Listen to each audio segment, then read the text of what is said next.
నమస్కారం అండి. This is #you.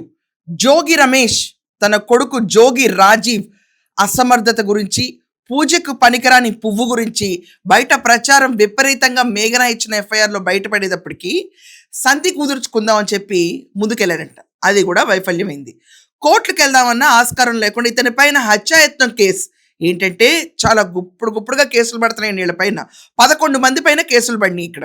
Rajiv, అలాగే జోగి రమేష్ భార్య, మళ్ళీ జోగి రమేష్ ఇంకో కొడుకు, బావమరిది పెళ్ళం, ఇలా లింకులు మొత్తం ఉన్నాయి. వీళ్ళందరిపైన హత్యాయత్నం case, cheating case, dowry case, harassment case, బొచ్చుడు కేసులు నమోదైనవి. సిగ్గనేది ఎక్కడా పట్టలేదు. ఇది వరకు నిజంగా చంద్రబాబు నాయుడు గారు అనుకుంటే నిమిషంలో తీసి బొక్కలో కూర్చోబెట్టగలుగుతారు. కక్షాపూరితమైన రాజకీయాలే చేయాలనుకుంటే కనుక 1 minute ఇంత స్ట్రాంగ్ కేసు పడినప్పుడు, కానీ అది చేయలా. జోగి రమేష్ చంద్రబాబు నాయుడు గారి ఇంటిపైన దాడి చేయించినందుకు గిఫ్ట్గా మంత్రి పదవి ఇచ్చాడు జగన్మోహన్ రెడ్డి. ఇది కాకుండా జోగి రాజీవ్ ఎలా మాట్లాడాడు చంద్రబాబు నాయుడు గారి గురించి ఎయిటర్ ఏంటి ఇక్కడ? చంద్రబాబు నాయుడు కంటే పెద్ద రోగి ఎవడైనా ఉన్నాడా ఈ రాష్ట్రంలో? చంద్రబాబు నాయుడు కంటే రోగి ఉన్నాడా? శారీరక రోగి, మానసిక రోగి కూడా చంద్రబాబు నాయుడు. అల్జిమీర్స్ వ్యాధి ఉంది. ఇంత రెచ్చిపోయి మాట్లాడిన ఈ జోగి కుటుంబంకి ఈరోజు నిలువున పరువు పోయింది. కాకుండా విచిత్రం ఏంటంటే ఈ కేసులో చాలా విషయాలు బయటపడుతున్నాయి. ఇతను ఒక ఇంపార్టెంట్ ఫెలో రాజీవ్ అని చెప్పి వాళ్ళ వైఫ్ క్లియర్గా రాసింది. ఏంటంటే పెళ్ళైన కొత్తలో అతన్ని ఆచారం ప్రకారం ఆ అమ్మాయి వాళ్ళ ఇంటికి వెళ్తారు కదండి. వెళ్ళిన మొదటి రాత్రులు ఎక్కడ మా మ్యారేజ్ కన్జ్యూమ్ అవ్వలేదు. ఏంటంటే పెళ్లి వల్ల ఏమన్నా కొంచెం ఇతను ఇబ్బంది పడ్డాడేమో, అలసిపోయి ఉంటాడేమో అనుకున్నాను. కానీ ఇక్కడ ఇబ్రహీంపట్నం కాపురం వచ్చిన దగ్గర నుంచి మొత్తం కథ ఈ అమ్మాయికి అర్థమైపోయింది. మ్యారిటల్ లైఫ్కి ఇంపార్టెంట్ ఫెలో అయిన ఈ సో కాల్డ్ జోగి రాజీవ్ని ఆ విషయాన్ని దాచుంచి ఈ క్యాండిడేట్కి ఇచ్చి పెళ్లి చేశారంట ఈ మేఘనాకి. లైఫ్ బుగ్గిపాలైపోయిందని చెప్పి అమ్మాయి షాక్ అయింది. పెళ్ళైన తర్వాత పుట్టింటికి వెళ్ళి తిరిగి వచ్చిన తర్వాత అమ్మాయి షాక్ అయిన ఇంకో విషయం ఏంటంటే ఇంట్లో అమ్మవార్లు, స్వామివార్లు ఫోటోలన్నీ నిండుండేయంట పెళ్ళప్పుడు. తిరిగి అమ్మాయి ఇంటికి వస్తే ఒక్క ఫోటో లేదు. ఏంటి ఈ ఫోటోలు లేవని అడిగితే జోగి భార్య ఏం చెప్పిందంటే, మేము హిందూ మతాచారాన్ని పాటించము, మేము క్రైస్తవ మతాచారాన్ని పాటిస్తాము అని క్లియర్గా చెప్పిందంట. షాక్ అయిపోయింది అమ్మాయి. మతం గురించి చెప్పలేదు, ఈ పూజ పనికిరాని పువ్వు గురించి చెప్పలేదు. దాని తర్వాత అసలు వీళ్ళు కట్నాలు ఈ గోలేంటో అమ్మాయికి అర్థం కాల. ఏంటి చావు అని చెప్పి ఇంటికి తిరిగి వెళ్ళింది. తిరిగి వెళ్ళిపోయిన తర్వాత మళ్ళీ పెద్దలు అనే వాళ్ళని కూర్చోబెట్టి ఏదో కాపురానికి పనికి వచ్చేస్తాడు అన్నట్టు తీసుకొచ్చిన తర్వాత ఏప్రిల్ 13వ తారీఖున ఆ అమ్మాయిని లిటరలీ ఒక రూమ్లో బంధించి, అంటే ఒక జైల్లో పెడతారు చూడండి, పెట్టి డ్రోన్లు ఎగరేసి ఆ అమ్మాయి మూమెంట్ అంతా చూస్తా కిటికీల్లోంచి, అంటే 3 Idiots మూవీలో వాళ్ళు పైకి ఎగరేస్తారు చూడండి, ఎగరేస్తే అబ్బాయి సూసైడ్ చేసుకున్నాడని కనిపిస్తుంది. ఆ లెవెల్లో డ్రోన్స్ ఎగరేసి ఆ అమ్మాయికి ప్రైవసీ అనేది లేకుండా చేసి మొత్తానికి ఆ అమ్మాయిని కొట్టి గోవా తీసుకెళ్లి హత్యాయత్నం చేసి, ఎవరు? జోగి రమేష్ భార్య రాజీవ్, ముగ్గురు కలిసి ఏప్రిల్ 13 కూడా హత్యాయత్నం అర్ధరాత్రి వాళ్ళు చేయబోతే ఈ అమ్మాయి తన ప్రాణాలు కాపాడుకుని బయటపడిపోయి వచ్చి కంప్లైంట్ పెట్టింది. కంప్లైంట్ పెట్టడంతో మొత్తం కథ బయటకు వచ్చింది. చాలా ఛానల్స్ అంటున్నాయి ఈ రాజీవ్కి రాణి ఎవరో తెలుసు అని చెప్పి. హూ ఇస్ రాణి రాజీవ్? అంటే ఎవరు ఈ రాణి? ఎవరు? అమ్మాయా, అబ్బాయా? నువ్వేం చేసుకుంటావు రాణిని పెట్టుకున్నా అని చెప్పి బయట ట్రోల్స్ నడుస్తున్నాయి. సో రాణి ఎవరో తెలియదు ఇక్కడ మనకి. ఉన్న భార్య మేఘనాని అయితేనేమో కాపురం కూడా చేయలేడుతున్నావు.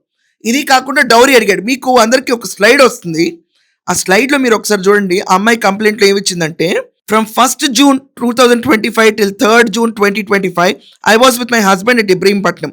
My husband started avoiding me and did not behave like a normal husband. అంటే నార్మల్గా పెళ్లి చేసుకున్న భర్తలాగా రొమాన్స్ కానీ ఇలాంటివి కానీ కాపురానికి సంబంధించిన విషయాలు కానీ ఏమీ ఈ క్యాండిడేట్లో కనిపించలా. అలా నుంచున్నాడు అంతే ఒక వస్తువులాగా. So he did not spend time with me, avoided proper communication and was mostly occupied with his mobile phone. అంతకుమించి ఏం చేస్తాడండి. Even during late hours such as 2 AM and 3 AM, whenever I tried to talk to him and asked him the reason for his changed behavior, he did not give any proper answer. Instead, he behaved aggressively and physically assaulted me. అంటే కొట్టేవాడు నన్ను ఈ విషయాన్ని అడిగితే. అంటే ఏంటి నాన్న, ఏంటి నువ్వు ఇలా కూర్చుంటున్నావు, 2ంటికి 3ంటికి కూడా మొబైల్ ఏంటి, పక్కన పెళ్లి చేసుకున్న భార్య నేను ఉన్నాను కదా అంటే కూడా తిరిగి కొట్టేవాడంట. Later I came to know that my husband is physically unfit for marital life and was hidden from me and my family prior to the marriage. I felt cheated and I was in utter shock and suffered mental stress and emotional pain.